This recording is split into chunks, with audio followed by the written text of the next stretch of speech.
Assalamualaikum warahmatullahi wabarakatuh. Alhamdulillahirabbil alamin wassalatu wassalamu ala asyrafil anbiya'i wal mursalin wa ala alihi wa sahbihi ajma'in. Rabbi shrah li sadri wa yassir li amri wahlul 'uqdatam min lisani yafqahu qawli. Yang dikasihi para bakal jemaah haji, insya-Allah saya doakan semoga pada tahun ini Allah mengizinkan tuan-tuan dan puan-puan dapat menunaikan haji walaupun kita masih lagi berada dalam wabak COVID-19. Jadi insya-Allah kita tidak ada masalah. Insya-Allah kalau Allah izin, saya yakin tuan-tuan dan puan-puan juga akan bersedia. Begitu juga di pihak tabung haji juga insya-Allah segala persediaan sudah dilakukan. Jadi pada hari ini saya ingin berkongsi dengan tuan-tuan dan puan-puan tentang satu tajuk yang amat penting yang kita sebelum ni maknanya belum kita sebagai rakyat Malaysia, jemaah haji Malaysia memang tidak pernah menghadapinya. Sebab sebelum ini kita kata suasana kalau ada wabak pun dia tidaklah seteruk wabak COVID-19. Jadi kali ini kita nak bercakap tentang pelaksanaan haji pada musim wabak. Ini kerana kita tahu pada tahun lepas pada musim haji 1441 Hijrah bersamaan tahun 2020 Masihi, kita dapati masa tu wabak masih teruk lagi dan memang kerajaan Malaysia telah memutuskan bahawa penunaian haji pada tahun lepas ditangguhkan. Jadi kita doa moga tahun ni insya-Allah kita dapat laksanakan dengan izin Allah. Okey, jadi bila kita membincangkan tentang pelaksanaan rukun haji pada musim wabak ini, kita akan tengok beberapa perkara yang akan melibatkan pelaksanaan rukun haji, yang akan melibatkan pelaksanaan wajib haji, dan tentu sekali seperti biasalah di musim haji kita akan akhiri biasanya dengan tawaf wada. Jadi mari kita sama-sama memahami dan meneliti bagaimana pelaksanaan rukun haji di musim wabak Okay. Sebagaimana yang kita ketahui rukun haji yang pertama ialah niat ihram. Itu niat ihram. Jadi sebelum ini kalau tuan-tuan dan puan-puan baca buku yang telah dikeluarkan oleh pihak tabung haji ataupun pernah mendengar ceramah pusuh asa haji, puan-puan akan terima maklumat bahawa niat bersyarat tidak digalakkan untuk haji. Tapi untuk umrah tidak ada, kita kata tidak ada satu resolusi yang memutuskan tidak boleh. Tetapi untuk haji memang ada satu resolusi yang dikeluarkan pada resolusi Muzakarah Haji Peringkat Kebangsaan ke-33 musim haji 1438 Hijrah bersamaan 2016 Masihi. Di mana dinyatakan dinyatakan pada para 3.1 niat bersyarat tidak digalakkan, yakni dilarang keras dalam melaksanakan haji kerana dibimbangi tidak mendapat haji pada tahun tersebut. Jadi tuan-tuan dan puan-puan kena ingat bahawa sebenarnya larangan ini kerana kita nak elak tuan-tuan dan puan-puan daripada luput haji. Saya nak terangkan secara ringkas sebab kita mempunyai masa yang terhad, saya tak boleh nak terang panjang lebar. Contohnya lah kalau kita niat bersyarat, kita niat bersyarat, katalah kita guna, contohnya kalau sebelum ni kita guna perkataan aku menjadi halal, iaitu automatik bila berlaku syarat tersebut kita menjadi halal. Katakanlah selepas selesai waktu wukuf, selepas selesai waktu wukuf, Waktu wukuf tamat bila? Iaitu setelah bila terbit fajar pada 10 Zulhijjah. Kata selepas itu berlaku syarat yang telah kita letakkan dan kita pula guna perkataan saya menjadi halal. Jadi automatik kita akan menjadi halal dah. Kita belum buat tawaf, kita belum lagi melontar. Jadi nak balik wukuf tak boleh dah. Sedangkan Al-Hajju Arafah, haji itu adalah dengan kita wukuf di Arafah. So luputlah haji kita. Ini yang kita tak nak sebenarnya. So kena faham kenapa apabila dibuat keputusan ini sebenarnya untuk kebaikan jemaah haji sebenarnya. Okay? Namun dalam resolusi Muzakarah Haji Peringkat Kebangsaan ke-37 musim haji 1442 Hijrah bersamaan 2020 masih ini yang baru ni lah, Muzakari yang terkini. Kita membincangkan tentang isu haji pada musim wabak. Diputuskan apa kandungan rizal berkenaan dengan niat bersyarat ni? Itu niat haji bersyarat hanya digalakkan dalam musim wabak bagi mengelak daripada dikenakan dam ihsar jika dihalang oleh pihak berkuasa untuk meneruskan ibadat haji. Kerana kenapa dikaitkan dengan dam ihsar di sini? Sebab apabila berlaku wabak ada kebarangkalian para jemaah semua dihalang daripada meneruskan haji.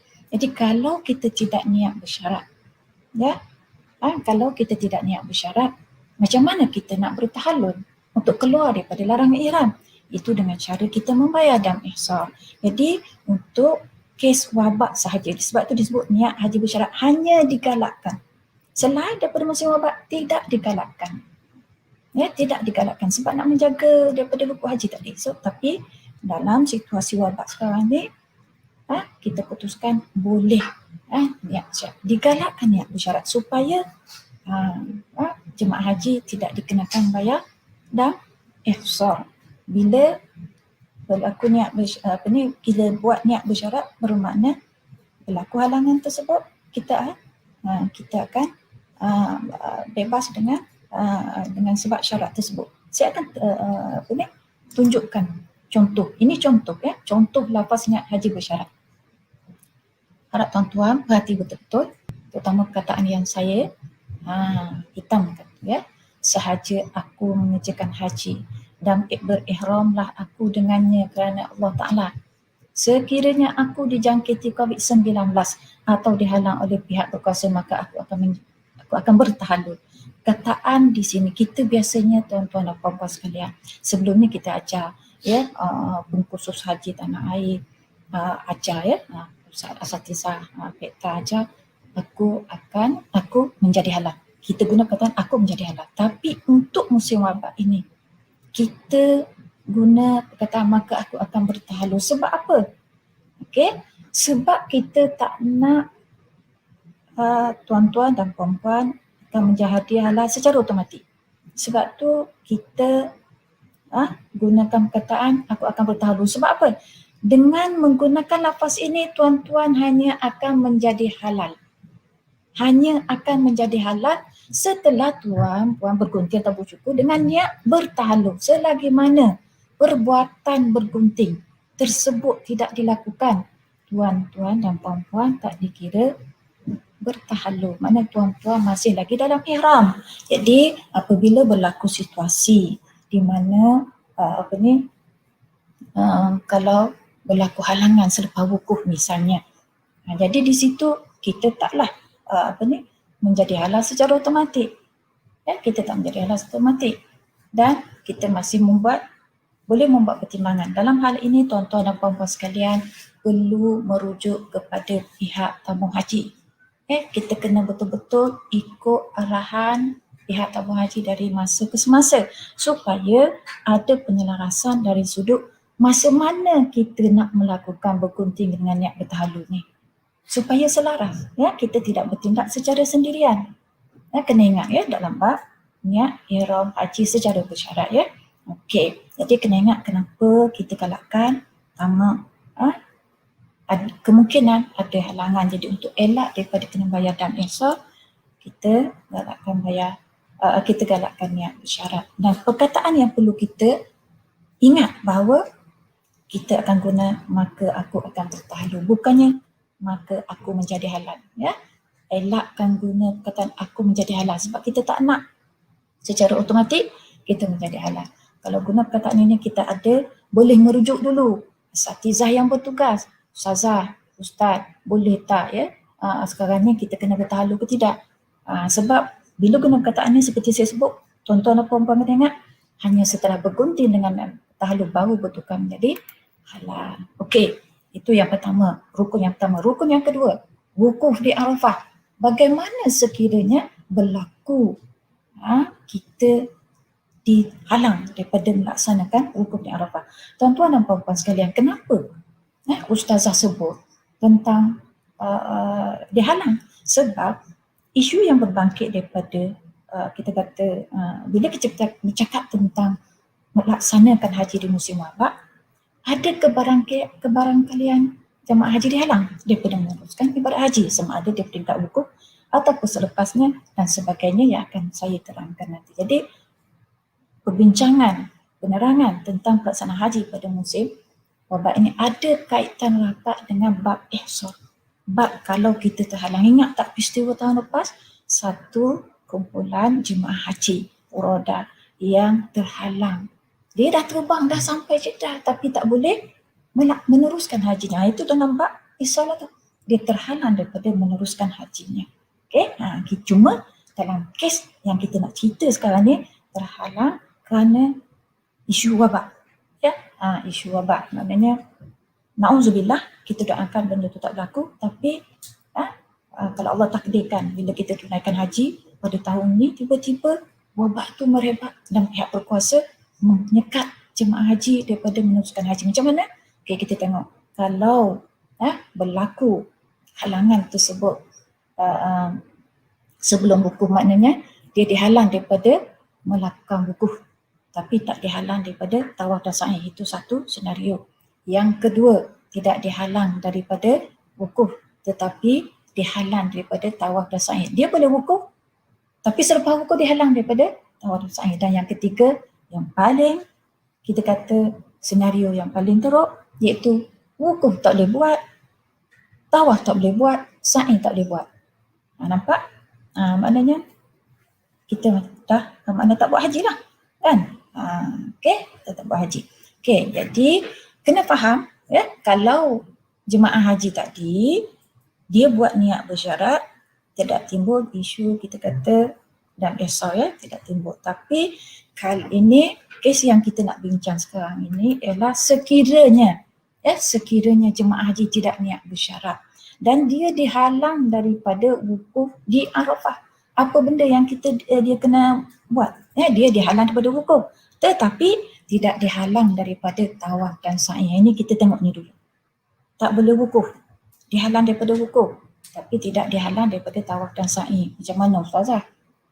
Mungkin selepas wukuf itu sudah tidak ada halangan. Jadi jemaah haji dibenarkan untuk tawaf dan sa'i. Apa kaitannya ustazah? Sedangkan dah tak boleh wukuf, nak buat apa lagi? Ada penyelesaian yang perlu kita faham. Bila luput wukuf ini, kita kena melakukan kerja-kerja umrah yang dipanggilkan umrah fawad sebab kita dah luput wukuf tadi. Okey, dengar baik-baik ya. Okey, cuma dalam masalah bila berlaku halangan sebelum wukuf ini, kita hendaklah ingat bahawa jangan kita terlalu tergopoh-gapoh untuk melakukan kita kata tahallul tadi. Kalau sebab kita ingat sekarang ni kes ini merujuk pada jemaah haji yang tidak niat bersyarat. Kalau yang niat bersyarat tu dia tertakluk kepada pelaksanaan perbuatan bergunting serta niat bertahlul. Sekarang ni senario kalau dia tidak niat bersyarat. Bagaimana terjadi kalau dia halang daripada wukuf? Maka dalam keadaan ini kalau dia tahu dan dapat menjagakan bahawa halangan tersebut akan hilang serta-merta, serta sempat. Serta sempat bagi mereka untuk wukuf. Maknanya tengok maknanya dia halang daripada wukuf tapi kita dapat maklumat, kita tahu ataupun pihak tambah haji kata okey tunggu dulu. ada kebarangkalian halangan ini akan berakhir sebelum luput dengan waktu wukuf. Jadi di sini dalam situasi ini tuan-tuan dan puan-puan tidak boleh bertahalul ihsar. Maknanya tak boleh menyegerakan tahalul ihsar. Faham baik-baik ya? Ini dalam senario mereka yang tidak niat bersyarat. Kena faham betul-betul ya. Kalau di slide tu saya dah tunjukkan, di tepi tu nampak jemaah haji tidak niat bersyarat. Dalam kes jemaah haji yang niat bersyarat, dia tertakluk kepada niat dia. Okey. Sebab kita nak berbincang dari sudut pelaksanaan dan ihsar. Okey. Dan kalau halangan itu, ini yang perlu jemaah haji faham betul-betul. Tuan-tuan dan puan-puan, bakal jemaah haji semua perlu faham betul-betul. Kalau halangan tu masih berterusan, kan? Dan dah dekat dah ni, nak habis kita memang tak ada harapan lah untuk kita wukuf. Halangan tu masih berterusan. Ketika itu tuan-tuan dan puan-puan wajib bersegera untuk bertahalul ihsar. Bila saya sebut tahalul ihsar, maknanya membayar dam ihsar. Membayar dam ihsar sebab sekiranya kita tak laksanakan dam ihsar sebelum luput waktu wukuf, bermakna kita luput haji, kita luput wukuf.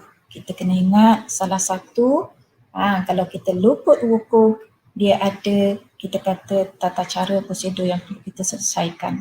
Ya, sebab di sini apabila kita luput wukuf, sama ada kita sengaja ataupun kita tak sengaja, kita tetap kena bayar dam, tertib dan takdir kerana luput wukuf. Itu kita kena ingat. Itu yang kita nak elak ni. Ya, kita tengok seterusnya. Bagaimana kita lihat bagi jemaah haji ya. Jemaah haji kalau dia dihalang daripada wukuf tapi tak dihalang daripada tawaf dan sa'i, dan dia dia tidak melakukan tahalul ihsar sebelum berwukuf, bermakna di situ dia perlu bertahalul dengan cara melaksanakan kerja-kerja umrah. Ya, dia perlu melaksanakan kerja-kerja umrah. Jadi katalah dalam yang di sini disebut sebagai umrah fawad. Memang dalam situasi biasa pun tuan-tuan dan puan-puan, kalau kita luput wukuf di Arafah, selain kita kena bayar dan tertib dan takdir, kita juga kena bertahalul. Cara tahalulnya ialah dengan cara melakukan perbuatan umrah, dan itu bukan nama umrah yang biasa. Dia adalah dipanggil umrah fawad, iaitu untuk keluarkan diri kita daripada larangan ihram, daripada ikatan ihram. Jadi kita pun buat tawaf, kita buat sa'i, kemudian bercukur dan bergunting. Jadi kita lepas daripada ikatan ihram. So kita tak terikat lagi dengan larangan ihram. Cuma kita kena ingat oleh kerana dia tadi ni, nampak tak, dia berlaku di situ, dia tidak tahallul ihsar sebelum tamat waktu wukuf. Maknanya dia berlaku di situ luput wukuf. Nampak? Dia cuai kan, jemaah haji tabung haji sudah keluarkan arahan, okey, jemaah haji semua perlu bertahalul ihsar sekarang, tapi dia kata tak apalah, nak tunggu wukuf ada ruang sempat wukuf contohnya saya bagi. Jadi di sini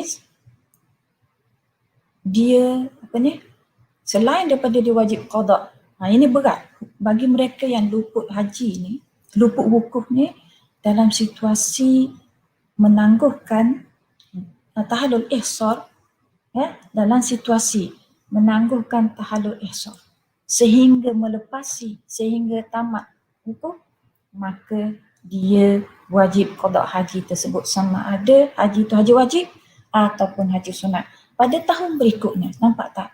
Ini kita kata kita jangan lewatkan bertahalul ihsan. Kalau diarahkan buat segera, kena segerakan. Ya, kena segerakan. Kalau tidak, akan berlaku keadaan yang sukar ini. Kena qada haji tersebut. Kemudian yang kedua kena wajib membayar dam luput wukuf, iaitu dan tertibkan takdir semasa qada haji. Okey, itu senario yang berkenaan. Seterusnya, okey, senario kedua, tidak dihalang daripada wukuf tetapi dihalang daripada tawaf dan sa'i. Maknanya wukuf alhamdulillah selesai, tetapi dia dihalang daripada tawaf dan sa'i. Jadi dalam keadaan ini, kalau dia tidak niat bersyarat ni, ini kes dia tidak niat bersyarat, ingat ya. Kalau dia tak niat bersyarat, dia boleh bertahalul ihsan.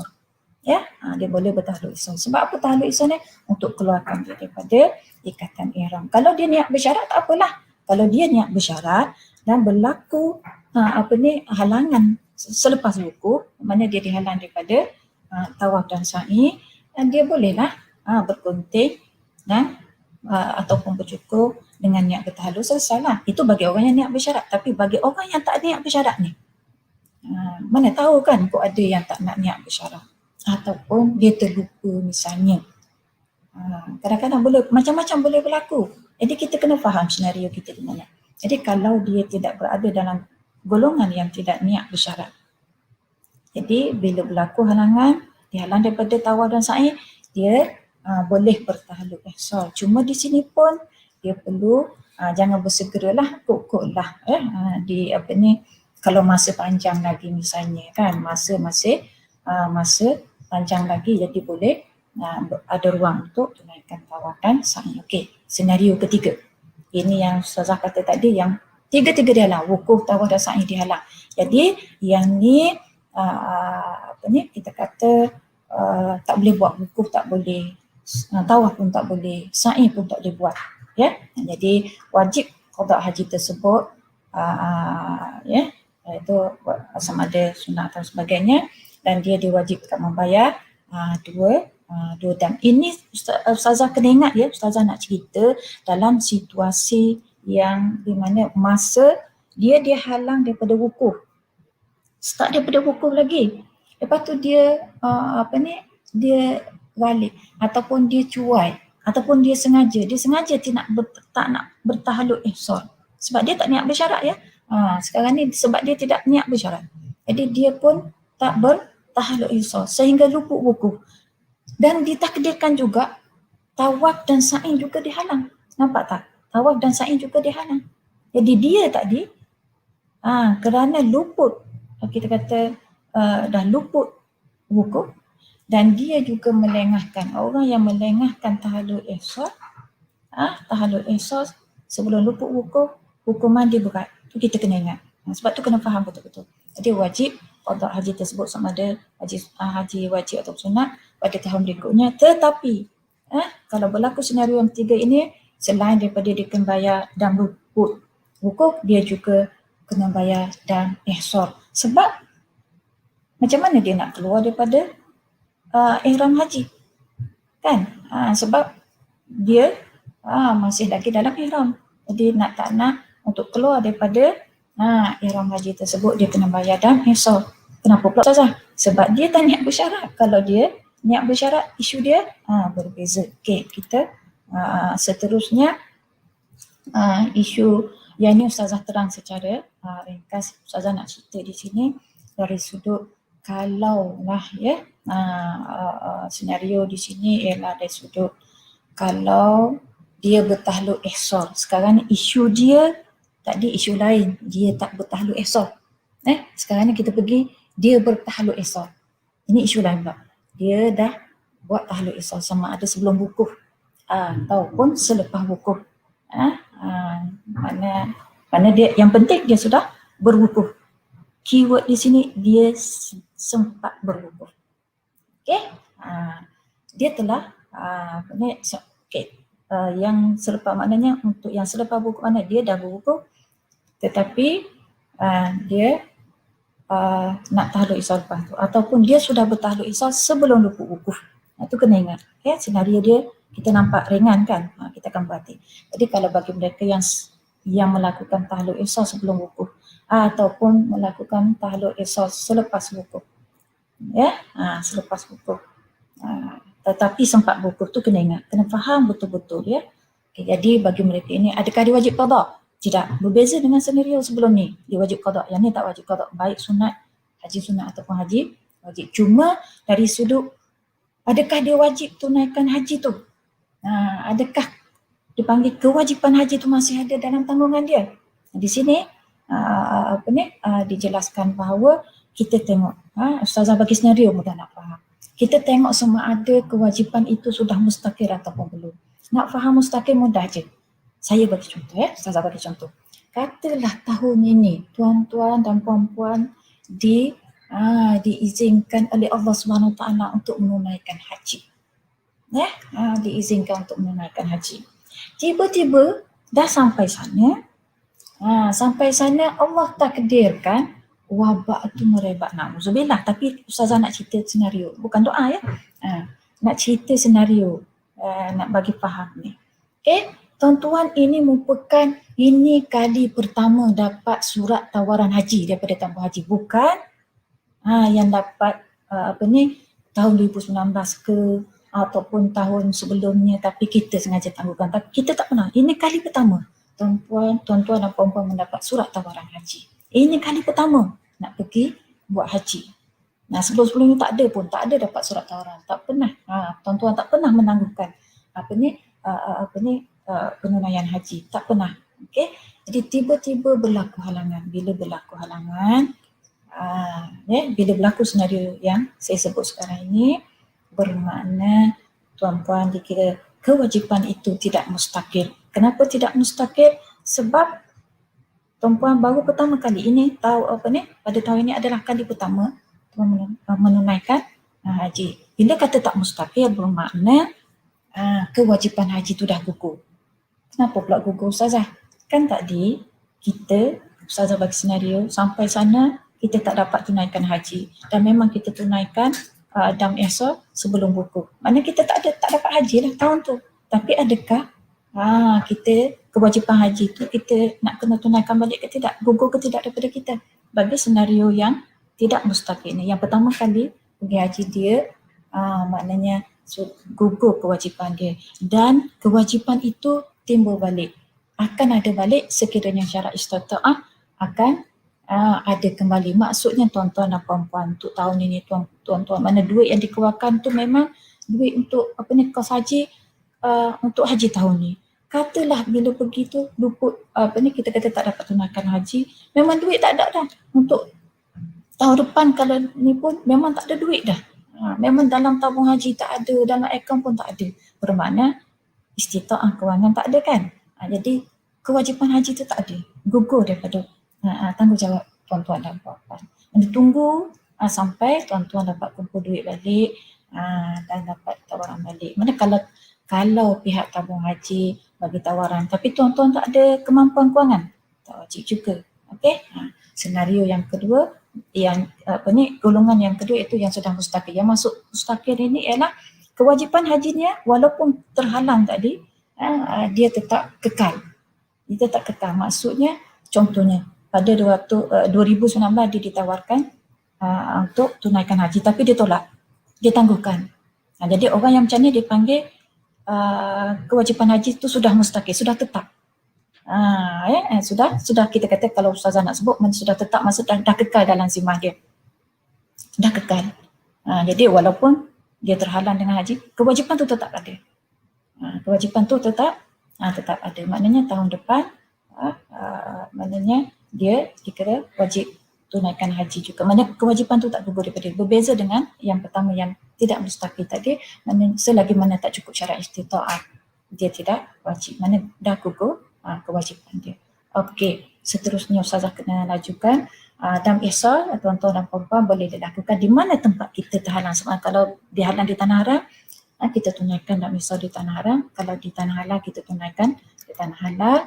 Dan kalau kita dihalang daripada tawaf, saya dah sebut sebentar tadi, mana kita boleh kalau dah niat bersyarat, dia tertakluk pada niat tersebutlah. Mana dia kalau dia guna kataan menjadi halal, dan tadi Ustazah dah sebut, elakkan guna perkataan menjadi halang tapi guna aku akan bertahalul. Maknanya kalau dia guna aku akan bertahalul dan dia dihalang daripada tawaf dan dia adalah jemaah haji yang niat bersyarat, maka dia boleh bertahalul dengan cara menggunting dan dengan niat bertahalul. Kalau dia guna lafaz aku akan bertahalul. Okey. Jadi bagi jemaah haji yang dihalang daripada tawaf, sama ada pada semua pusingan ataupun pada sebahagian pusingan dan dia tidak niat bersyarat. Ini Ustazah nak sebut dia tidak niat bersyarat. Yang kita kena faham ya senario orang yang niat bersyarat dengan orang yang tak niat bersyarat. Sebab orang yang niat bersyarat seperti yang Ustazah dah sebut tadi, mana dia kita dah ajar, kita dah cadangkan guna perkataan aku akan bertahalul. Mana selagi mana dia tak bergunting, dia tetap dalam ihram. Jadi kalau dia nak bertahalul, dia kena bergunting dan dengannya bertahalul. Tapi bagi mereka yang tidak niat bersyarat, kalau dia dihalang daripada tawaf, macam mana nak settlekan?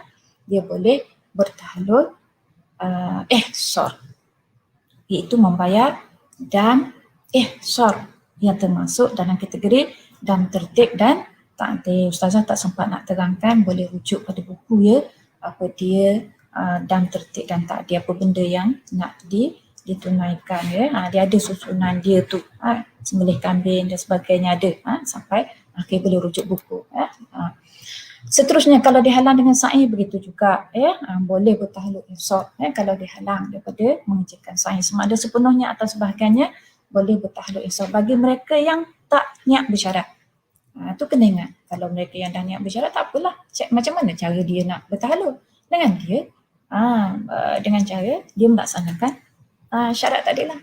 Ustazah tak nak pegang yang kita sebab Ustazah dah ajar untuk niat bertahalul pada musim wabak dengan cara kita melafazkan maka aku akan bertahalul. Jadi Ustazah akan sebut bagi orang yang ada niat bersyarat, Ustazah akan guna contoh ini saja, bermakna kalau orang yang dihalang daripada sa'i kemudian dia adalah orang yang niat bersyarat, bermakna bagaimana dia nak keluar daripada ihram, iaitu dengan cara dia bergunting dengan niat bertahalul. Tapi bagi orang yang tidak niat bersyarat, dia kena bayar dam ihsar. Itu saja perbezaan dia ya. Okey.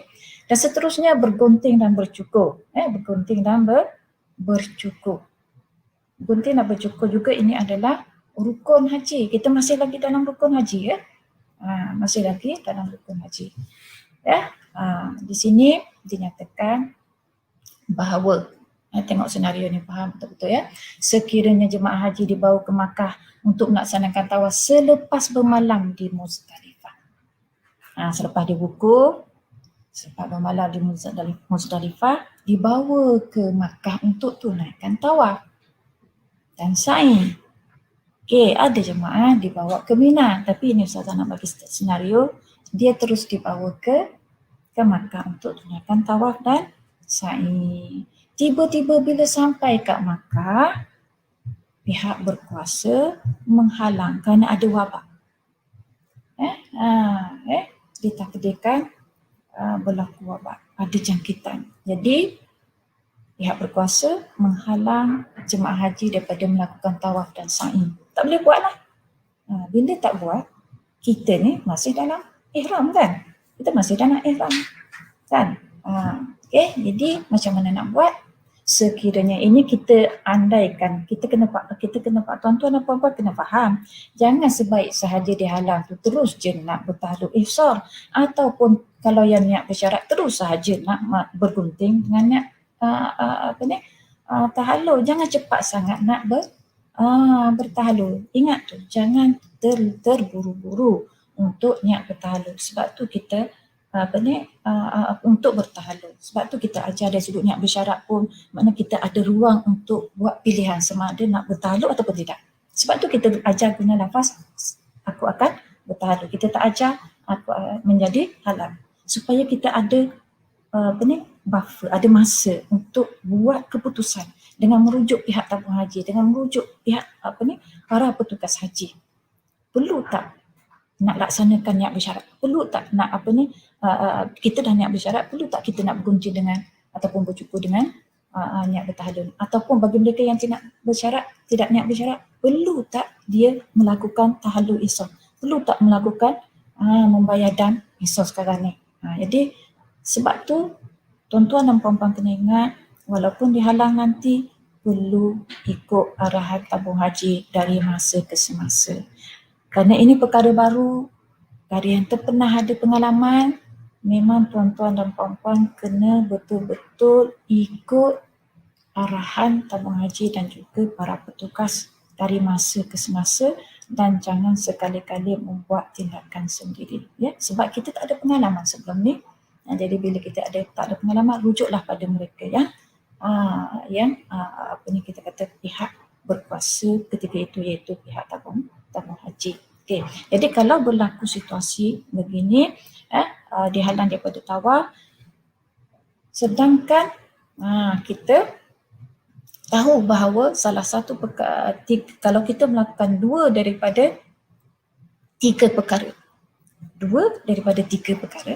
kita dapat tahallul awal, iaitu apa tiga perkara tersebut? Sebelum-sebelum ni tuan-tuan dan puan-puan mesti telah belajar. Memang itu akan diterangkan oleh asatizah sebelum ni, tapi Ustazah ulang sekali lagi, iaitu yang pertama melontar di Jamrah Kubra pada 10 Zulhijjah, itu yang pertama. Yang kedua, bergunting atau bercukur. Yang ketiga, melaksanakan tawaf atau sa'i sekiranya sa'i belum dilakukan. Jadi buat dua daripada tiga ni, ikutlah yang mana satu. Ikut turutan nombor 3 dulu ke, baru satu ke, ataupun 1, 2, tak ada masalah. Yang penting telah melaksanakan dua daripadanya, maka kita dikira sudah mendapat tahallul awal. Jadi dalam senario yang Ustazah yang dalam slide ini, maknanya dia sekarang ni tak dapat tawaf, tetapi boleh tak dia nak bercukur? Sekarang ni dia dah sampai ke Makkah, dia sudah wukuf, dia sudah malam di Muzdalifah. Sekarang ni dia pergi ke Makkah, balik ke Makkah untuk tunaikan tawaf, tapi dia halang. Boleh tak dia bercukur? Boleh. Dia boleh bercukur dengan syarat sudah masuk waktunya, iaitu selepas separuh malam 10 Zulhijjah. Tetapi tawaf tak boleh. Cukup tak? Dia tak dapat lagi tahallul sebab dia belum lontar, dia belum tawaf, baru satu sahaja. Itu kita kena ingat, kena hati-hati. Tuan-tuan dan puan-puan, apa-apa masalah pun rujuk pada petugas ataupun asatizah di sana bila berlaku perkara-perkara seperti ini. Okay. Kita masuk kepada pelaksanaan wajib haji pada musim wabak. Okay. Ni tadi kita bincang tentang pelaksanaan rukun. Dan kita tahu bahawa rukun ini kalau kita tak buat, tak sah haji kita. Tapi sekarang kita bincang dalam konteks kalau kita dihalang. Kita bukan tak nak buat, tapi kita dihalang. Jadi apa yang perlu kita lakukan? Sebab bila isu terhalang ini, kita bincang tentang dam ihram kerana kita nak keluar daripada ihram haji. Bukan kita maknanya sengaja nak keluar, tapi kerana kita tak boleh nak laksanakan sampai kita nak balik Malaysia, kita terhalang. Macam mana nak settle? Takkanlah kita nak sentiasa berada dalam ihram. Jadi ada jalan penyelesaian, iaitu dinamakan kita bayar dam ihram. Itu kita kena faham, ya. Okey. Sekarang kita masuk pada pelaksanaan wajib haji pada musim wabak. InsyaAllah kita ada masa lebih kurang setengah jam. InsyaAllah sempat kita habis untuk bahagian pelaksanaan wajib haji. Okay, kita tengok niat di miqat. Senario ni macam ni lah, ya. Kita nak cerita bahawa seandainya kita diarah tidak berniat ihram dari awal lagi, sebagaimana berlaku pada tahun lepas, semua jemaah haji tak niat yang daripada Madinah, dia tak niat di Bir Ali. Semua mereka dibawa ke Qarnu Manazil. Jadi macam mana tu? Katalah, ya. Sebab kita kena faham dalam mazhab Syafi'i, bila seseorang itu, bila dia nak pergi ke Makkah, bila seseorang itu melepasi suatu miqat dan dalam hatinya ada qasad, ada kehendak untuk menunaikan manasik. Sama ada manasik itu makna dia nak tunaikan haji ataupun umrah, dia wajib berihram. Dia wajib berihram kat miqat tu, tak boleh melepas. Kalau pasti dia kena bayar bayar dam. Jadi senarionya sekarang ni kita nak cerita, okey, kalau dia melepasi tanpa ihram, ikutnya dia wajib kembali kepada mikot asal dia atau mana-mana mikot yang sama jaraknya sekiranya tak ada keuzuran. Tapi bagi jemaah haji Malaysia, biasanya kita sukar untuk pergi balik ke kampung manazil. Dah sampai Makkah dalam jumlah yang katalah berpuluh ribu sebelum ini. Tahun ini wallahualam kita tak tahu. Tapi kalau jumlah sedikit pun sukar ya untuk nak bawa ke kampung manazil dengan halangan-halangan tertentu. Apatah lagi musim wabak. Okey, kecuali kalau pihak berkuasa Arab Saudi yang mengatakannya, itu lain kalau berlaku senario seperti tahun lepas. Jadi macam mana dengan kita? Kita orang Malaysia tak ada masalah. Tuan-puan jangan risau. Maknanya kita mikot kita kampung manazil. Kalau berlaku seperti tahun lepas, mana kita tak niat daripada Malaysia, kita sudah melepasi mikot, kita risau. Ustazah, saya belajar sebelum ni, kalau kita melepasi mikot, kita kena bayar dam. Kita tengok di sini, seperti yang terpapar dalam slide, kita tak akan kena dam kalau kita balik semula ke mikot asal atau mana-mana mikot yang sama jarak dengan mikot asal kita. Jadi kalau berlaku macam tahun lepas kita tahun lepas, maknanya pihak berkuasa kata okey, tak boleh niat daripada negara masing-masing. Pihak Saudi akan bawa semua jemaah haji ini ke kampung manazil setelah dikuarantin. Katakan ni Ustazah bagi senario sahaja. Jadi bermakna kita tak akan dikenakan dan sebab memang mikot asal kita adalah mikot kampung manazil. Kita tak kena dam lah. Sebab kita kembali semula. Sama ada kita kembali semula dalam keadaan kita belum niat pun, mana kita belum niat lagi, ataupun kita pun sudah niat ihram. Kita dah maknanya kita dah niat ihram. Maksudnya macam ni lah. Macam mana pula Ustazah tadi kata tak niat? Maksudnya lepas daripada mikot tu kita niat ihram. Kita niat selepas. Kemudian kita balik semula ke mikot asal. Kita tak akan kena dam. Itu yang Ustazah nak bagi faham ya. Okey. Kalau tak faham boleh tanya lagi sebab ni. Ustazah nak habiskan dulu. Yang kedua, wajib haji yang kedua, meninggalkan larangan ihram.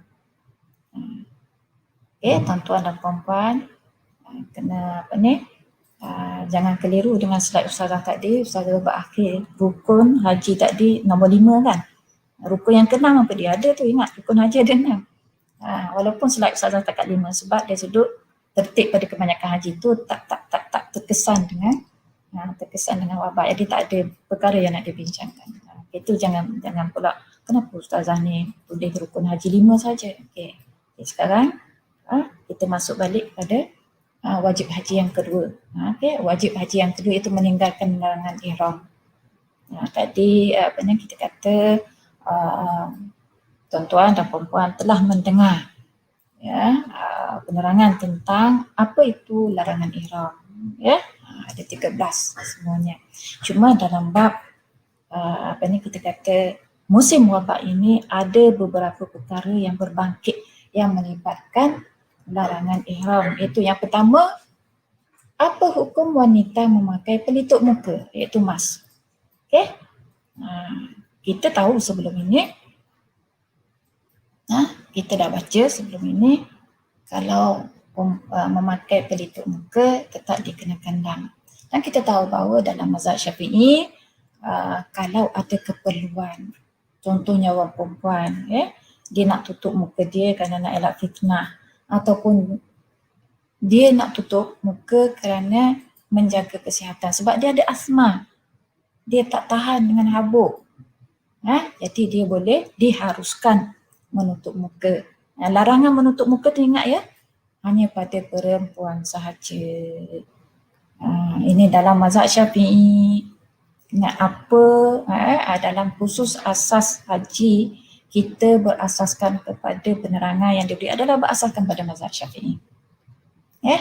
Semua berasaskan. Cuma dalam situasi tertentu saja, mungkin ada keadaan terdesak dan sebagainya, kalau bagaimana nak sesat, itu baru kita pakai mazhab lain. Tapi dalam penerangan kesuasan haji memang kita terang berdasarkan mazhab Syafi'i. Jadi ikut mazhab Syafi'i, kalau kita ada hajat ketika mana ada keperluan untuk tutup muka, kita boleh tutup muka, harus, tak berdosa, tetapi tetap dikenakan dam, iaitu sekali sahaja dalam tempoh satu ihram, dalam tempoh satu, mana kita dalam umrah pertama kita tutup muka kerana kita nak jaga kesihatan. Lepas tu buat umrah kedua kena satu dam kan, walaupun banyak kali kita tukar pelitup muka tu atau pemas. Buat umrah kedua begitu juga, kita tutup muka juga. Jadi kita kena bayar pula dam yang untuk umrah kedua tu. Tapi sekali sahaja dalam satu ihram. Okey.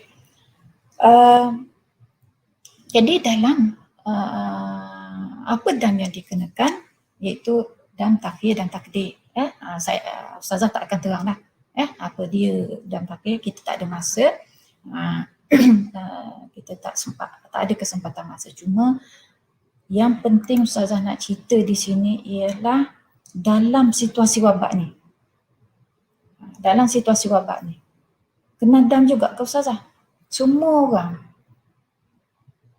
tak kira sama ada dia sihat ke, dia ada asma ke, tak ada, dia wajib pakai mask, wajib pakai pelitup muka. Jadi dalam resolusi muzakarah haji peringkat kebangsaan ke-37 musim haji 1440 Hijrah bersamaan 2020 masih yang barulah, yang baru buat bulan 12 tahun lepas. Apa keputusannya? Semasa wabak, pemakaian pelitup muka yang diarahkan oleh pihak berkuasa ketika dalam ihram adalah diharuskan dan tidak dikenakan dam serta tidak berdosa. Itu kita kata. Diharuskan, cuma bezanya tak dikenakan dam dan tidak berdosa. Ini kerana kita mengambil kira bahawa situasi yang berlaku adalah kerana untuk menjaga nyawa, menjaga nyawa dalam, kita kata, melibatkan semua jemaah haji seluruh dunia. Okey. Jadi keputusan ini sebelum resolusi ini dibuat pun memang ada fatwa daripada Darul Ifta Mesir pun memutuskan sama juga, memakai kimamah, iaitu mask itu tidaklah dikira sebagai suatu yang biasanya digunakan untuk menutup muka, oleh itu tidak dikenakan dam. Dan begitu juga muzakarah jawatan kuasa Fatwa Majlis Kebangsaan bagi Hal Ehwal Agama Islam Malaysia kali ke-89 yang bersidang pada 14 hingga 16 Disember 2009 memutuskan bahawa memakai pelitup muka semasa wabak tidak dikenakan dam. Okey. Jadi Ustazah tak dapat terang secara detail sebab kita ada masa yang terat, tapi keputusannya begitu. Jadi kalau tuan-tuan dan puan-puan nak tahu lanjut, boleh mungkin boleh bertanya di di ruang di website Tok Mahathir dan sebagainya, ataupun mana-mana ruang yang diberi kepada tuan-tuan dan puan-puan. Okey, cuma Ustazah kali ini nak bagi tahu berdasarkan keputusan resolusi muzakarah peringkat muzakarah haji peringkat kebangsaan tahun lepas 1440 Hijrah, maknanya dalam musim wabak pemakaian mask tidak dikenakan dam. Kita pergi kepada isu seterusnya. Okey, kalaulah berlaku ini senario macam tahun lepas lah, kita tak pasti tahun ini sama ada berlaku, tapi seandainya macam tahun lepas, jemaah haji kalau daripada Madinah tu dia memang tidak berniat dan memang dia tak pakai ihram lah, tapi katakanlah sebab manusia ni macam-macam kan, dia risau, jadi walaupun dia arahkan supaya tak niat dulu, dia tetap niat daripada Malaysia contohnya, ataupun kalau dia pergi Madinah dia siap-siap niat, tapi dia tahu jemaah haji dilarang daripada memakai ihram contohnya, ada arahan dilarang. Sebab apa kan dilarang tu? Sebab memang tak dikenakan untuk niat, tapi dia niat juga. Tapi bila dia niat, memanglah dia dah berada dalam ihram, jadi nak pakai ihram tak boleh sebab dia ada larangan daripada pihak berkuasa kalau dipakai nanti dihalang daripada ada kebarangkalian dihalang daripada masuk ke Makkah. Jadi dia pun dalam situasi ini boleh tak dia tak berpakaian ihram. Jadi berdasarkan resolusi Muzakarah Haji peringkat kebangsaan ke-33 musim haji 1438 Hijrah pada tahun 2016 dinyatakan bahawa berlaku senario lebih kurang macam ni, maka dikatakan dia maknanya dia boleh dia tak berdosa tak pakai ihram, tetapi dia tetap dikenakan dam takhir dan takdir, ya. Nanti dia tak boleh melengah-lengahkan lah untuk tukar balik kepada bila dah sampai ke Makkah, dia kena cepat-cepat tukar balik kepada ihram, ya. Jadi ini kalau berlaku lah, berlaku senario seperti ini, boleh, maknanya sebab ada halangan daripada pihak berkuasa. Jadi kalau dia sudah berniat, kadang-kadang jemaah haji ni macam-macam boleh berlaku, macam-macam boleh berlaku. Jadi kalau ditakdirkan kita sudah berniat, jangan panik, dan ada halangan daripada pihak berkuasa tak boleh pakai ihram, maka di situ kita tidak berdosa sebab ada dihalang, bukan kita sengaja tak nak pakai, cuma kita tetap kena bayar dan takhir dan takdir. Okay. Seterusnya berkenaan dengan ini juga masih lagi dalam bab larangan ihram, ya, sebab kita antara wajib haji yang kedua ialah meninggalkan larangan ihram, dan antaranya berwangi-wangian adalah satu yang dilarang. Maknanya kita dilarang, ya, dilarang daripada memakai wangi-wangian dan juga menghidu bau wangian. Okey. Ustazah ringkaskan, tuan-tuan dan puan-puan boleh baca kat slide tu resolusi yang depan berkenaan apa itu wangian. Cuma Ustazah nak sebut di sini iaitu sanitizer yang ada wangian. Kalau kita nak pakai, dia tidak akan dikenakan dam sekiranya niat kita adalah untuk tujuan kita kata kesihatan. Tapi kalau kita gunakan untuk menikmati bauannya, maknanya di sini sama dalam kes sabun ke, shampoo ke, ubat gigi, dia bergantung pada niat kita. Kalau niat kita untuk tujuan kebersihan, kalau niat kita untuk tujuan kesihatan, tidak ada masalah.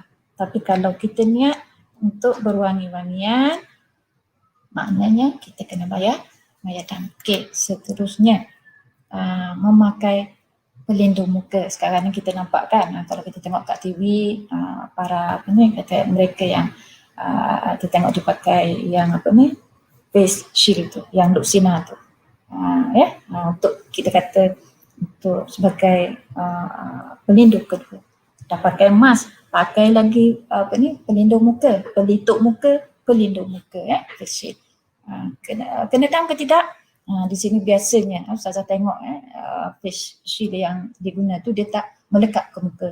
Dalam bab menutup muka ni kita kena faham, kalau kain tu orang pakai niqab ke pakai apa, kalau dia melekat ke muka, mana kain tu menyentuh betul duduk rapat ke muka, barulah dikenakan dam bagi perempuan, ya. Jadi kita kata kalau dia pakai niqab tu melekat ke muka dia, maka dikenakan dam. Tetapi kalau dia pakai topi kemudian dia letak kain terjurai ke bawah, kain tu tak kena pun kat muka dia, maka dia tak kena dam. Sama juga dalam kes face shield ni, ya, pelindung muka ni tak dikenakan dam sebab dia memang tak menyentuh muka kita. Okey, seterusnya wajib ketiga bermalam di Muzdalifah. Kalau dihalang daripada pihak berkuasa Arab Saudi, tak boleh melaksanakan mabit di Muzdalifah. Macam mana hukumnya? Kita termasuk orang yang uzur daripada menunaikan mabit di Muzdalifah dan dikecualikan daripada dam. Okey, begitu juga bagaimana kalau kita dilarang dihalang daripada melontar jamrah kubra, jadi di sini tuan-tuan dan puan-puan perhati betul-betul. Ustazah tulis kat sini semua jemaah haji dihalang oleh pihak berkuasa kerana dalam i'anatul talibin dinyatakan bahawa dalam bab melontar ini, ya, dinyatakan bahawa wa'lam annal uzra fil mabit yusqitu dam wal ithim. Maknanya maksud dia apa? Ketahuilah bahawa keunzuran. Bila ada keunzuran untuk bermabit, bila sebut mabit ni di Muzdalifah ke, di Mina ke, dia akan menggugurkan dam dan juga dosa. Maknanya kita tak bermabit, kita tak berdosa dan kita tidak perlu bayar dam. Wafir ramyi, dengar betul tu ya, wafir ramyi, tapi dalam bab melontar, yusqitul ithim faqat, menggugurkan dosa sahaja. Maksudnya dam tetap dikenakan. Tetapi dalam senario, katalah musim wabak ni, bukan dia sahaja, semua jemaah haji, memang semua jemaah haji yang menunaikan haji pada tahun tersebut dihalang daripada melontar jamrah kubra. So macam mana? Dalam situasi ini, Ibnu Hajar Al-Haytami ada menyatakan ada satu peristiwa berlaku pada zaman sebelumnya. Berlaku makna jemaah haji terhalang daripada melakukan jamrah kubra kerana masa tu ada kita kata pertelingkahan yang besar. Jadi jemaah haji takut nak pergi, nak keluar untuk keluar melontar. Jadi keputusan yang dibuat adalah tidak dikenakan dam. Jadi kalau berlaku senario sebegini pada musim haji, musim wabak ini, di mana semua, bukan seorang ya, bukan seorang, semua dihalang, maka dia tidak dikenakan dam. Itu kena faham senario yang dikatakan tidak kenakan dam dengan senario kalau dalam keadaan bukan wabak. Contohnya kita terhalang daripada, kita ada uzur untuk melakukan lontaran ke jamrah kubra, kita tetap kena dam. Tapi ini senario yang berbeza di mana semua jemaah haji dihalang, barulah tidak dikenakan dam. Seterusnya, bagaimana kedudukan tahallul awal dan sani bila tidak melontar? Kita sebut tadi melakukan dua perkara daripada tiga perkara akan membolehkan kita akan menyebabkan kita sudah bertahallul awal. Jadi dalam situasi seperti yang dinyatakan, jika jemaah telah melakukan tawaf dan sa'i serta telah bergunting dan bercukur, bermakna saya telah tahallul awal dia. Tapi kalaulah dia sekarang ni dia dah tawaf, dia dah sa'i, dia dah bercukur, satu sahaja, saya telah tahallul awal. Tapi bila dihalang daripada melontar jamrah kubra, sedangkan kita kata kalau berlaku mana kita melakukan tiga perkara tadi, kita dapat tahallul sani. Sekarang ni kita dihalang daripada melakukan tahallul, daripada melontar di jamrah kubra pada 10 Zulhijjah tu. Tak boleh nak buat sampai habis, makna sampai tamat, sebab melontarnya dia ada waktu dia. Bukan kita boleh tangguh pada tahun depan, dia habis berakhir pada waktu maghrib 13 Zulhijjah.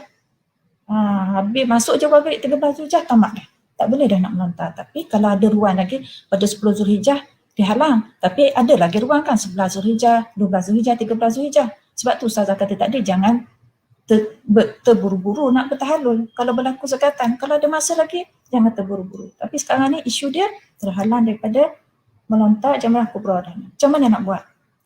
Sa'i dah buat, tawaf dah buat, sa'i dah buat, bergunting dah.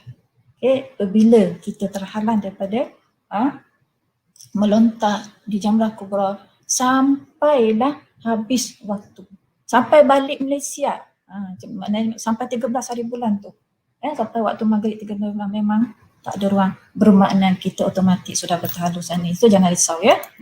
Dan seterusnya bermalam di Mina, seperti yang Ustazah sebut tadi, sama juga bermalam di Muzdalifah.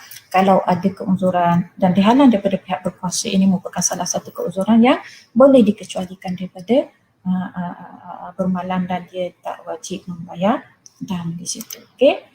Seterusnya yang terakhir iaitu melontar di 3 jamrah. Samalah seperti isu melontar di jamrah kubra, cuma jamrah kubra tadi dia ada hubung kait dengan tahallul awal dan juga tahallul sani. Tapi melontar di 3 jamrah, iaitu jamrah sughra, jamrah wusta dan kubra pada 11, 12 dan 13 Zulhijjah, itu dia tidak melibatkan isu tahallul awal dan juga tahallul sani. Jadi kalau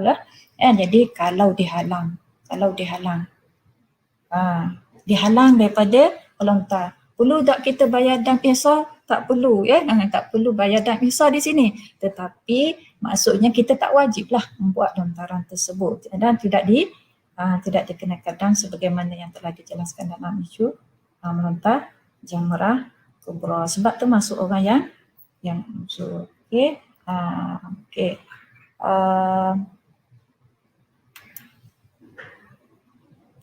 Jadi kena faham ya, isu yang Ustazah sebut tadi juga tertakluk kepada kita kata semua dihalang. Ini dalam bab semua, sebab kita cerita sekarang isu, jangan terkeliru dengan senario yang bukan wabak. Ini kita bercerita, Ustazah bercerita tentang hukum ni khas untuk pelaksanaan haji pada musim wabak. Bila Ustazah kata tak wajib dan tak wajib, semua berkaitan dengan isu pelaksanaan haji pada musim wabak. Itu kena ingat betul-betul. Jangan salah faham. Bila baca buku lain, tengok kalau tak melontar kena bayar dam. Kita kena faham senario. Kena senario mana kena bayar dam, senario mana tak kena bayar dam. Kena jangan salah faham. Apa yang Ustazah terang hari ini berkaitan dengan musim wabak, bukan musim selain wabak. Dan akhir sekali, alhamdulillah, Ustazah target 1 jam. InsyaAllah. Jadi tawaf wada macam mana? Dalam resolusi, wajib tak kita buat? Sebab ikut mazhab Syafi'i, pandangan yang asah, tawaf wada ini adalah wajib. Jadi kalau kita dilarang daripada melakukan tawaf wada pada musim wabak, macam mana? Dalam resolusi muzakarah haji peringkat kebangsaan ke-37 musim haji 1442 Hijrah bersamaan 2020 Masihi, diputuskan bahawa tawaf wada tak wajib dilakukan dan tidak dikenakan dam jika keadaan tidak membenarkan disebabkan oleh larangan daripada pihak berkuasa. Jadi maknanya tak kena dam. Jadi alhamdulillah ya, kita dah habis penjelasan tentang bagaimana pelaksanaan ibadat haji pada musim wabak. Tuan-tuan dan puan-puan yang dirahmati Allah, sebelum kita berehat sebentar, sebelum tuan-tuan ambil masa dalam tempoh berehat tu untuk fikir soalan yang nak ditanya, soalan tu pastikan berkaitan dengan wabak ya, jangan tanya bab lain ya, sebab pihak admin hanya akan memilih soalan yang berkaitan sahaja ya, yang berkaitan. Sebelum itu Ustazah ingin baca resolusi sebelum kita berehat untuk 5 minit sebelum kita buka untuk soalan. Ustazah akan membacakan resolusi muzakarah haji yang dilakukan pada tahun lepas, mana yang berkaitan, ini berkaitan rapat dengan isu wabak ya. Resolusi muzakarah haji peringkat kebangsaan ke-37 musim haji 1442 Hijrah bersamaan 2020 Masihi, 21 hingga 23 Disember 2020 bersamaan 6 hingga 8 Jamadil Awal 1442 Hijrah. Temanya menghayati istita'ah haji dalam menangani wabak. Kata kerja 1, tajuk kewajipan haji orang kurang upaya, yakni OKU dan warga emas di musim wabak. Pertama, orang kurang upaya, yakni OKU, fizikal dan warga emas yang tidak mampu mengurus diri sendiri adalah tidak wajib melaksanakan haji secara sendiri, yakni binafsi. Walau bagaimanapun, haji wajib dilaksanakan secara badal sekiranya mampu membayar upah badal haji. Yang kedua, orang buta yang mampu menanggung kos dirinya dan upah pengiring wajib melakukan haji dengan sendiri.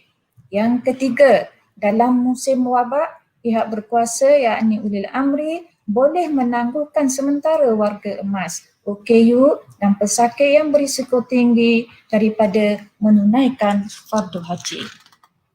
Kertas kerja kedua, tajuk tahap kemampuan fizikal pesakit kronik dan mereka yang berisiko dijangkiti penyakit untuk menunaikan ibadat haji di musim wabak.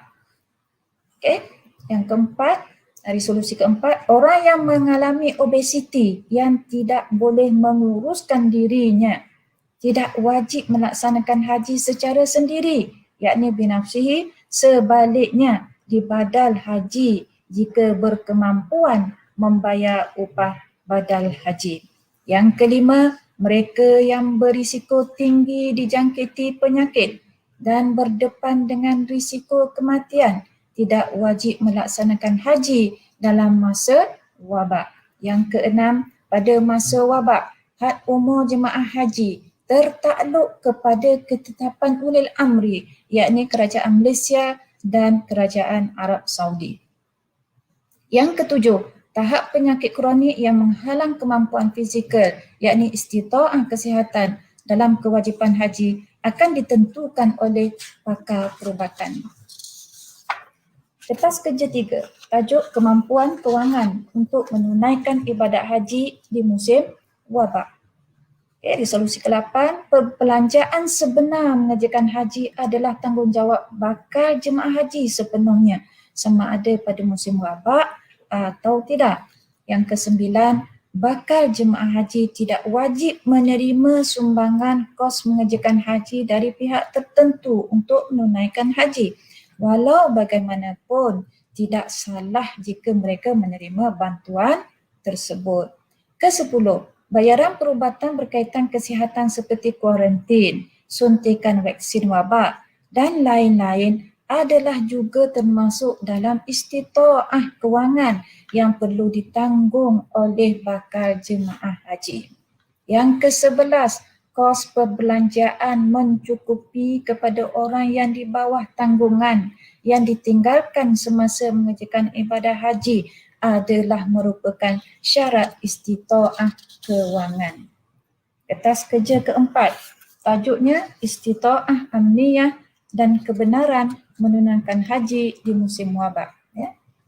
Resolusi ke-12, istita'ah amniyah yakni keamanan dan keselamatan dalam ibadat haji merangkumi keselamatan dalam aspek berikut. Pertama, nyawa. Yang kedua, harta. Ketiga, kehormatan. Keempat, kesihatan. Kelima, perjalanan. Keenam, tempat tinggal di tanah suci. Dan yang ketujuh, pelaksanaan ibadat haji. Ke-13, ulil amri berhak menghadkan bilangan atau tidak membenarkan bakal jemaah haji menunaikan fardu haji ketika wabak. Kertas kerja ke-5, tajuk pelaksanaan haji pada musim wabak, rukun dan wajib haji serta tawaf wada. Resolusi ke-14, pelaksanaan manasik haji pada musim wabak ada kemungkinan berlakunya halangan daripada pihak berkuasa. Maka hukum hakam yang berkaitan halangan yakni ihsar perlu difahami dengan lebih mendalam, khususnya oleh pengkursus ibadat haji tanah air yakni PEKTA dan pihak pengurusan haji. Yang ke-15, niat haji bersyarat hanya digalakkan dalam masa wabak bagi mengelak dikenakan dam ihsar jika dihalang oleh pihak berkuasa untuk meneruskan ibadat haji. Yang ke-16, semasa wabak, pemakaian pelitup muka yang diarahkan oleh pihak berkuasa ketika dalam ihram bagi wanita adalah diharuskan dan tidak dikenakan dam serta tidak berdosa.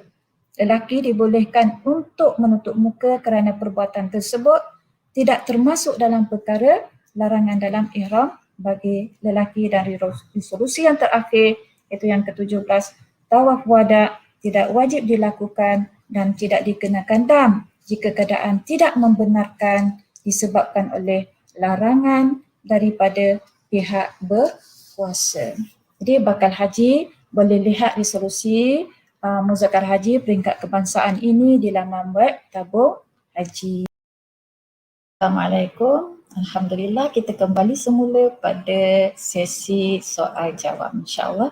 Jadi saya buka peluang pada tuan-tuan dan puan-puan untuk bertanya soalan yang berkaitan dengan pelaksanaan haji pada musim wabak. Silakan.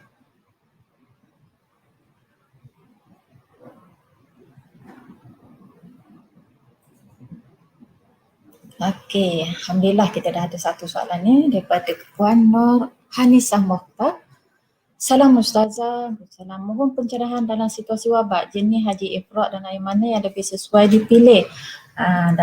Dalam situasi ini, maknanya di situasi wabak ini, apa jenis haji yang akan dipilih akan dimaklumkan oleh pihak tabung haji daripada semasa ke semasa, sebab kita kena lihat kepada situasi semasa.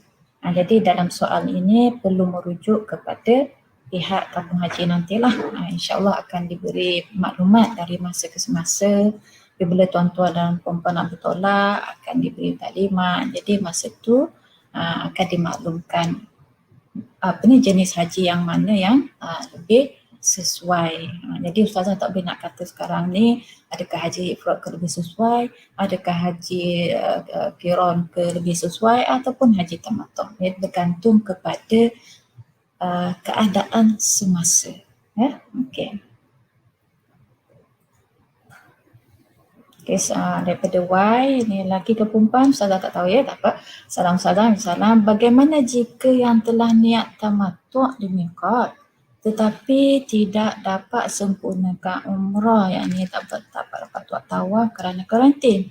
Manakala hari masya'ir telah tiba, apa penyelesaian terbaik? Tukar niat kepada qiran atau bayadam? Ini di sini ni kerana karantin, tapi dia di karantin sampailah masa nak ke masya'ir. Jadi bila nak ke masya'ir tu alhamdulillah Allah rezekikan dia tak lagi kita kata kena karantin dah, boleh pergi ke masya'ir, mana boleh wukuf. Jadi ketika ini dia bertukar menjadi haji qiran.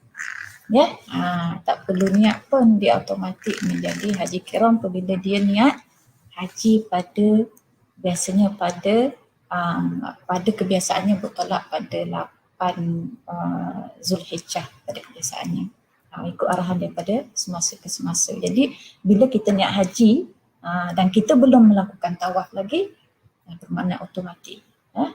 Bila kita tu niat haji tamattu' dan kita tak buat pun lagi tawaf umrah, kemudian kita nak pergi tunaikan haji dan kita niat haji, maka haji tersebut automatik jadi haji qiran.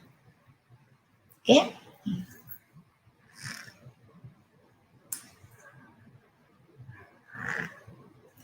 Siti Nurul Ain Idrus, musim Covid ni saja Mas tak kena dam kan? Ya betul, sebab tu keputusan resolusi menyatakan musim wabak ya. Musim wabak mana kita kata sahaja tidak dikenakan dam, selain daripada musim wabak dikenakan dam. Okey, Puan Saudah Haji Wahid. Assalamualaikum. Salam. Sekiranya kita telah membuat haji badal kerana kekangan kesihatan, kemudian kita berpeluang mengerjakan haji pada tahun berikutnya, adakah ia dikira haji wajib?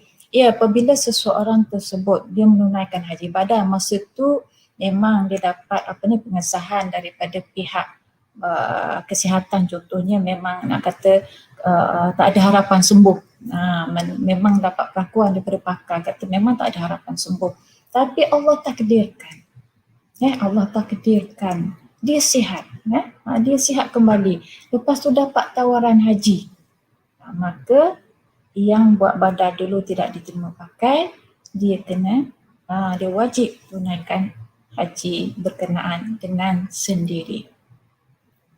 Okey.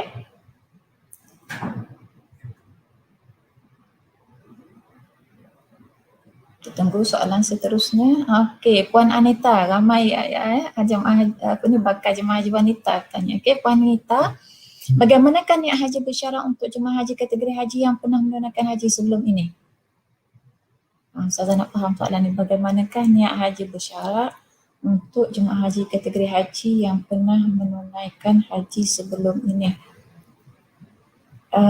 Adakah maksudnya ini kali kedua dia menunaikan? Okey, Ustazah beranayan, kalau ini merupakan, katalah Allah rezekikan ini kali kedua dia tunaikan haji, dapat peluang kali kedua, sebelumnya dah buat, niat bersyarat dia sama sahaja kalau itu maksud soalannya lah. Sebab Ustazah kurang faham, kurang jelas soalan tadi. Maknanya kalau dia tahun ini dia pergi haji dan ini merupakan haji kali kedua, niat bersyaratnya samalah. Okey, niat bersyaratnya seperti yang Ustazah bagi contoh tadi, macam itulah. Macam itulah yang seperti dipaparkan dalam slide penerangan sebentar tadi. Okey, Puan Nani Omar. Saya bertanya, bolehkah kita menggunakan hand sanitizer dalam keadaan berwuduk, sedangkan sanitizer ada yang mengandungi alkohol, batal tak wuduknya? Dalam keadaan berwuduk, macam mana kalau kita berwuduk, mana kita boleh menggunakan sanitizer? Maksudnya dah berwuduk kemudian pakai sanitizer selepas itu. Okey, kita kena faham dari sudut alkohol ini, sebagaimana yang telah dijelaskan, alkohol dalam dalam sama seperti dalam alkohol dalam wangian, sudah ada keputusan yang kata alkohol tersebut adalah tidak najis, jadi dia tidaklah menjejaskan wuduk kita, melainkan kita berwuduk dengan sanitizer tersebut memang tak salah wuduk kita ya, tapi pemakaian sanitizer selepas ambil wuduk, insya-Allah wuduk kita tidak batal. Okey, Raihan Yahya, sekiranya semasa di dalam ihram saya telah melanggar larangan ihram yang berbeza, contoh mencabut rambut dan memotong kuku dengan sengaja, adakah dam dikira berasingan atau dikira sekali sahaja berasingan? Ya, kira berasingan.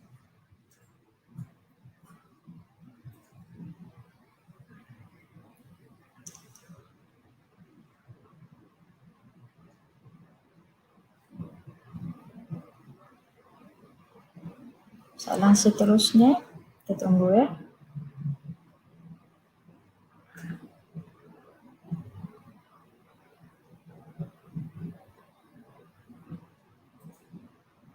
Okey, daripada Puan Sutera Kasih. Macam mana kalau dah sampai di Mekah, tiba-tiba wabak naik dan tak boleh buat haji pada tahun tersebut, seperti yang Ustazah telah jelaskan dalam slide tadi, seandainya ni bila tak buat haji tu, maksud dalam senario tak boleh wukuf, tak boleh tawaf, tak boleh sa'i, maknanya memang tak boleh buat haji.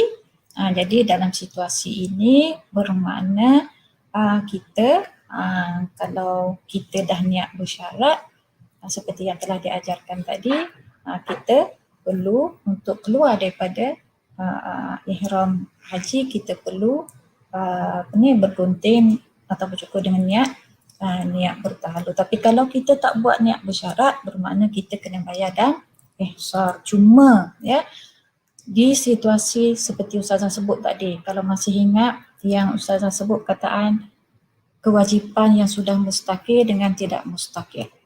Ya, kewajipan yang sudah mustaqil dengan yang tidak mustaqil. Jadi kalau mereka yang tergolong dalam kategori yang belum mustaqil, maksudnya tahun ini bukan tahun pertama dia tunaikan haji. Tahun ni tahun pertama tabung haji memberi surat tawaran pada dia. Dia tak pernah terima surat tawaran pun sebelum ni. Tiba-tiba dia terhalang daripada menunaikan haji pada tahun ini. Dah pergi dah ni, tapi tak dapat menunaikan haji disebabkan halangan sebabkan wabak tadilah, mana tak dapat haji. Jadi adakah kewajipan itu masih ada dalam tanggungan dia? Di situ dikatakan tidak ada kecuali setelah ada kembali syarat-syarat istita'ah ataupun dipenuhi kembali syarat-syarat istita'ah. Kenapa ulama memutuskan begitu? Sebab mereka yang nak pergi tunaikan haji ini banyak, kita kata syarat-syarat istita'ahnya. Kita bayangkan kalau jemaah haji ini, katalah si A ini, dia nak pergi haji tahun ni, itu duit cukup-cukup untuk tahun ini. Tiba-tiba dia dah keluarkan belanja hajinya untuk tahun ini, ditahan, dihalang oleh pihak berkuasa kerana wabak. Okey, jadi adakah dia masih lagi menanggung, adakah haji masih dalam tanggungan dia kalau dia mati macam mana? Jadi di sini dikatakan dia ini berada dalam situasi bukan orang yang, maknanya orang yang mustaqil kewajipan dia. Jadi dia balik ke Malaysia setelah bayar dan ihsam, ataupun kalau dia buat niat bersyarat tadi, makna dia bergunting ataupun bercukur dengan niat tahallul, dia kena tunggu baliklah. Mana kewajipan tu dah gugur daripada zimmah dia, sudah gugur daripada tanggungan dia. Sehinggalah cukup kembali duit untuk pergi haji. Itu kalau Ustazah boleh bagi contoh, nak memahami antara situasi mereka yang sudah mustaqil dengan tak mustaqil. Tapi kalau dia adalah jemaah haji yang sudah mendapat tawaran misalnya pada 2019. Dia dah dapat tawaran pada 2019 tapi dia tak pergi. Dia tak pergi tu kenapa? Dia rasa macam tak bersedia lagi. Dia pun tolak tawaran yang telah dikeluarkan oleh pihak ataupun haji. Tahun tu dah wajib. Tahun lepas tak pergi. Tahun ni ditawarkan. Berlaku halangan. Dia dikira orang yang sudah kekal kemampuan haji di bahagiannya. Maknanya dia kewajipan itu tetap kekal pada berikutnya. Maknanya tak gugur kewajipan haji tersebut berbanding dengan pihak yang pertama tadi. Dia sudah gugur kewajipan haji bila berlaku ihsar begitu. Bila berlaku dihalang daripada menunaikan ibadat haji. Jadi yang ni merupakan satu isu baru sebenarnya yang mana perlu yang penting kita nak beza siapa yang kekal kewajipan dia dengan yang gugur kewajipan dia sehingga cukup syarat istitaah. Seterusnya adalah dengan merujuk adakah tahun dia pergi haji itu merupakan tahun pertama dia mendapat tawaran haji. Kalau itu merupakan tahun pertama kali mendapat tawaran haji, bermakna dia termasuk dalam golongan yang belum lagi mustaqil kewajipan. Jadi kalau selepas dikembali daripada Makkah yang tak dapat haji tadi, adakah dia kewajipan masih tertanggung di bahunya? Tidak, selagi mana belum cukup syarat istitaah. Itu berbeza dengan kategori yang kedua yang sudah mustaqil. Okey, Puan Azah Mamak Khalid. Assalamualaikum Ustazah. Salam. Dalam keadaan wabak, Ustazah ada terangkan pemakaian face mask tidak dikenakan dam. Bagaimana perlu memakai niqab? Adakah sama tidak dikenakan dam? Okey, Ustazah dah jelaskan tadi. Ada Ustazah jelaskan. Jadi dalam masalah kita kata niqab ini memang dia digunakan untuk menutup muka. Dan niqab ini bukan secara urufnya diguna untuk menjaga kesihatan. Dia bukan untuk menjaga kesihatan. Dan pada urufnya kita kata mask ini tidak digunakan oleh perempuan untuk menutup muka walaupun pada musim wabak dia boleh menjadi alternatif. Tapi secara urufnya bukan kita kata adalah alat yang kita guna untuk menutup muka. Jadi dalam pemakaian niqab kita kena ingat untuk elak daripada dikenakan dam, kita hendaklah memastikan niqab itu tidak menyentuh pada muka kita. Sebab niqab itu memang asalnya adalah digunakan untuk menutup muka.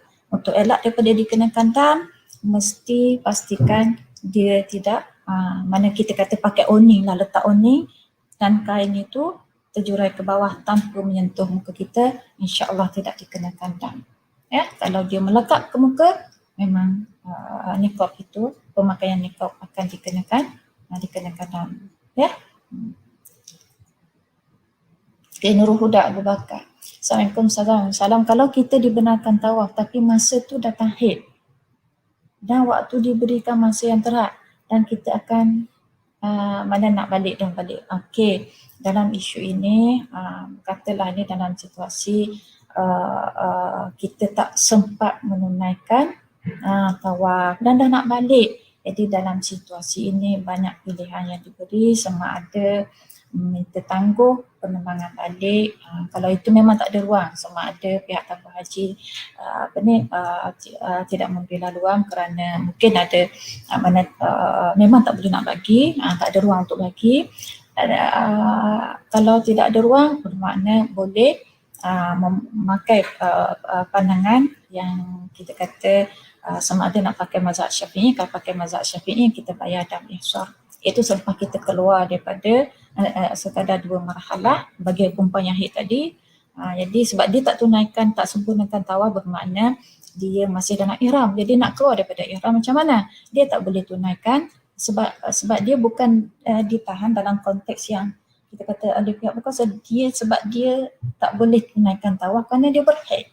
Jadi untuk itu dia disyaratkan untuk keluar daripada larangan ihram dia kena bayar dam ihsar. Tapi dam ihsar itu perlu ditunaikan Selepas dia berada 2 marhalah ke atas. Maknanya dengan kata lain, kalau dia dia pergi daripada Makkah, dia pergi Madinah, dia tunaikan bayar dam tersebut di Madinah. Ataupun kalau dia memang direct balik ke Malaysia, maknanya sampai Malaysia dia tunaikan dam tersebut, ya, dam ihsar tersebut, maka bebaslah dia daripada ikatan ihram.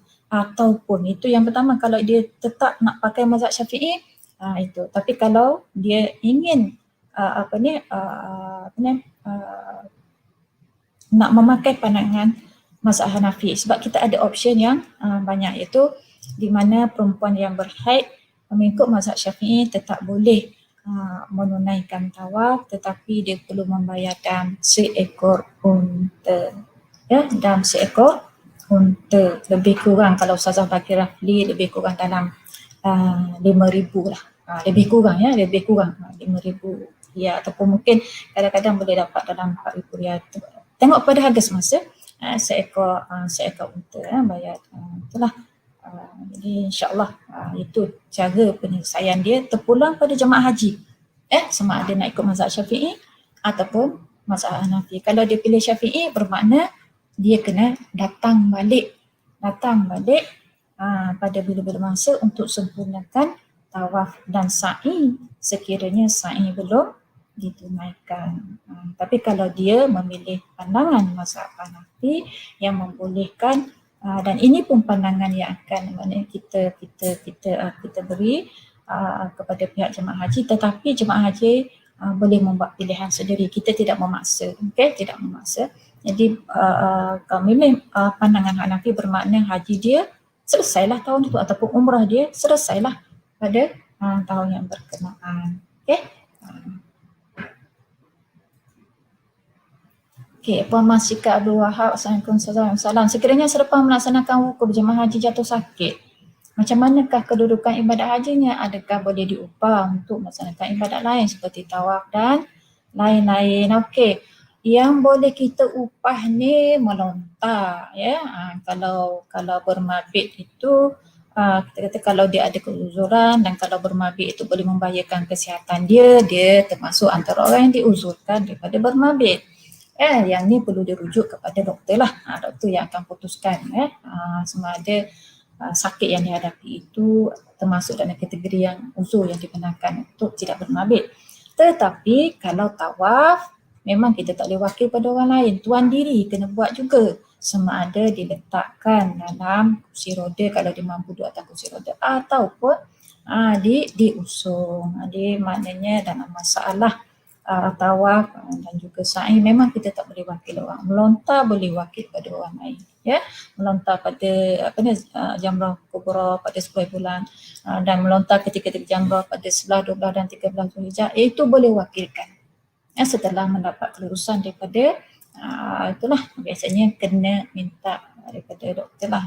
Maknanya kita tak boleh pandai-pandai sakit pening sikit, pening kepala, kita pun kata okey kita nak wakilkan. Apa-apa rujuk asatizah yang bertugas, ya, dari apabila mengalami. Cuma kena faham mana yang boleh wakilkan, mana tidak. Tawaf, sa'i tak boleh wakilkan, jangan kita wakilkan, sebab kita mesti buat juga sendiri. Tetapi melontar boleh. Bermabit kalau kita ada keuzuran, memenuhi keuzuran yang telah disenaraikan, antaranya kita sakit dan memang tak boleh berada di Muzdalifah atau Mina, kita dikecualikan daripada bermabit di Mina dan juga Muzdalifah. Allah Alam. Ada lagi soalan lain? Puan Suryani, tahniahlah ya para ini ya, perempuan ramai tanya soalan ni. Alhamdulillah. Assalamualaikum Ustazah. Salam. Adakah dibolehkan jika kita gunakan lip gloss, krim pelindung UV, pencuci muka dengannya untuk jaga kesihatan kulit semasa haram? Jadi dia macam ni je. Dia kalau kita dalam masalah ini, kalau pencuci muka tu mungkin dari sudut wangi tak wangi kembali kepada sama ke sabun, sama dari sudut kita kata Allahumma salli ala Muhammad sanitizer, tengok pada niat kita, ya. Kalau niat mana kalau pencuci muka tu wangi lah, tapi kalau pencuci muka tu tak wangi tak ada isu. Cuma isu dia di sini ialah apabila melibatkan muka semasa kita berada dalam ihram, apabila melibatkan minyak, itu yang kita kena tahu. Sebab antara larangan ihram ialah kita dilarang memakai minyak pada rambut dan apa ni kita kata yang kalau minyak itu terkena pada kening kita contohnya. Jadi yang tu kena hati-hati. Kalau orang lelaki janggut dia apa ni kita kata siphon dia, itu kita kena hati-hati supaya perkara kecil macam ni lah takut kita jadi dalam tempoh ihram, pengalaman ustazah lah dalam tempoh ihram itu insya-Allah tak lama insya-Allah kalau kita boleh elak lebih baik supaya kita dapat menjaga larangan ihram tapi kalau sampai tahap muka kita ni merekah kalau tidak pakai krim muka misalnya tapi kita kena jagalah. Kita jaga pastikan tak terkena pada bahagian-bahagian yang dilarang tak kena pada kita mana sebab kita krim ni dia ada minyak itu kena baca bahagian larangan yang menyebabkan menyapu minyak pada rambut dan juga kita kata sebahagian daripada rambut yang pada bahagian muka kita itu perlu tengok di situ. Sebab dia bukan, kalau benda kandungan itu tidak air semata-mata, bahan adalah bahan air bukan minyak, dia tidak ada isu insya-Allah. Soalan lain? Ada lagi?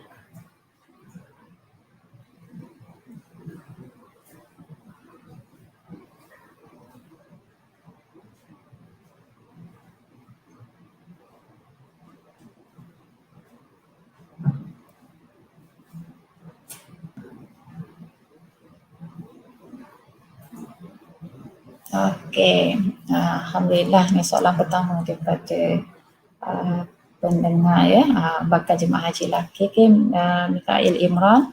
Salam jemaah yang dapat offer tahun lepas 1941 tetapi wabak COVID-19 tak dapat pergi, adakah dikira mustaqir?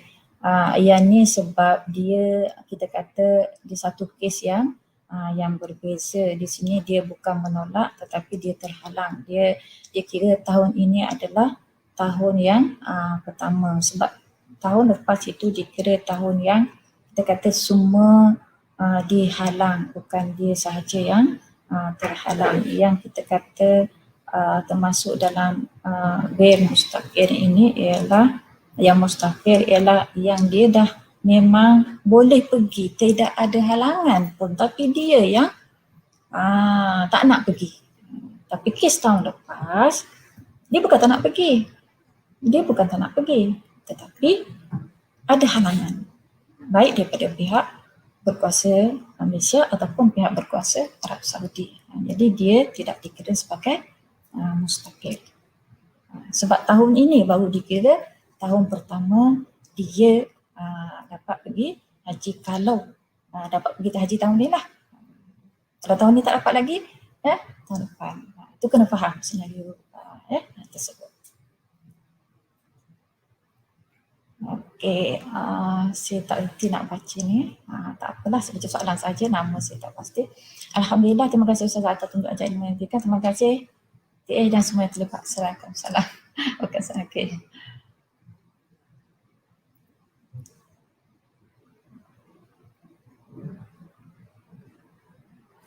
Okey, alhamdulillah. Jadi alhamdulillah kita sudah selesai mendengar penerangan tentang pelaksanaan haji pada musim wabak. InsyaAllah moga-moga benda ni sebenarnya perlu pada penekunan baru. Perlu pada sebab benda baru, bukan benda yang biasa. Kita kena perlu memahami tentang bab ihsar cuba menekuni bab ihsar kalau berlaku situasi-situasi begini. Jadi boleh macam mana nak berlaku, apa yang perlu dilakukan dan sebagainya. Perlu kita fahami betul-betul insya-Allah. Kalau ada apa-apa persoalan, tuan-tuan dan puan-puan boleh mengumpulkan soalan pada pihak tabung haji dan insya-Allah pihak tabung haji akan melayani, akan menjawab soalan tuan-tuan dan puan-puan insya-Allah. Dengan itu saya mohon maaf, jutaan maaf sekiranya dalam penyampaian tadi ada salah silap. Aqulu qawli hadza wa astaghfirullahalazim li wa lakum. Wassalamualaikum warahmatullahi wabarakatuh.